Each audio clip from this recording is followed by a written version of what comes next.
Français se sentent représentés par le gouvernement que j'ai choisi. Dans la différence de ses origines et de ses parcours, Rachida Dati apporte beaucoup au gouvernement de la République. Ramayat apporte beaucoup au gouvernement de la République.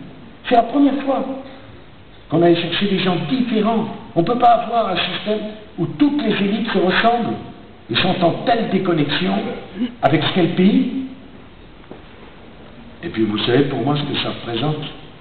Bernard Laporte. Je lui ai dit, Bernard, tu nous rejoins le plus tard possible, s'il te plaît. Hein. Magnifique ce qu'ils ont fait à Cardiff samedi. Exceptionnel. Et samedi, on sera tous derrière eux. Mais je veux des gens différents. Parce que la société française est différente. Et qu'on ne peut pas simplement avoir la même formation, le même parcours, les mêmes origines, le même costume, la même absence de personnalité. C'est les gens qui pensent que pour faire carrière, c'est le plus âgé dans le grade le plus élevé, ils ont pris le moins de risques. Moi je ne veux plus, je l'ai dit, y compris notre administration, qu'on vous fasse attendre tant de temps que vous êtes épuisé d'avoir attendu. Dans tous les pays, je vois des chefs d'État et de gouvernement jeunes, ça explose. Je ne dis pas simplement jeunes par l'âge, mais jeunes par l'état d'esprit. La volonté d'embrasser les responsabilités avec passion et de le faire totalement. Donc voilà ce qu'on a engagé. Et puis un mot également pour vous. On va commencer dès cette année la réforme de la scolarité pour les familles qui sont expatriées. Bon, ça a été un fameux débat. Moi je pense qu'il n'est pas normal que lorsqu'on est en métropole, les études soient gratuites, et lorsqu'on est expatrié, elles ne le soient pas. Je pense que c'est profondément injuste. Et partant, on commence dès l'année prochaine, ou cette année, je ne sais plus, cette année, la gratuité à partir de la terminale. Ça a été un débat très difficile.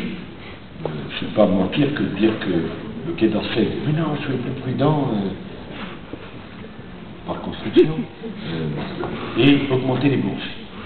Moi, je pense qu'il fallait la gratuité parce que quand on est expatrié, on doit avoir les mêmes droits que lorsqu'on travaille en métropole. J'ai discuté également, je verrai le maire de Moscou pour discuter de cela également avec M. Poutine, parce qu'on puisse agrandir le lycée français de Moscou, parce que là encore, on ne peut pas dire qu'on a une langue qu'on veut défendre et pas se donner les moyens d'agrandir des établissements d'enseignement à la fois pour les Français et pour les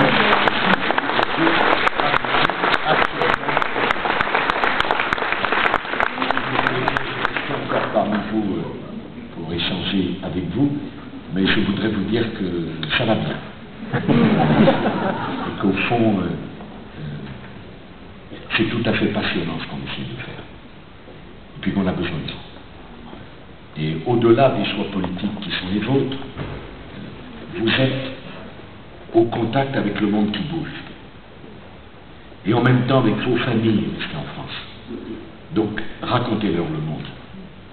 Dites-leur que la France ne peut pas rester immobile alors que le monde bouge tant. C'est très important.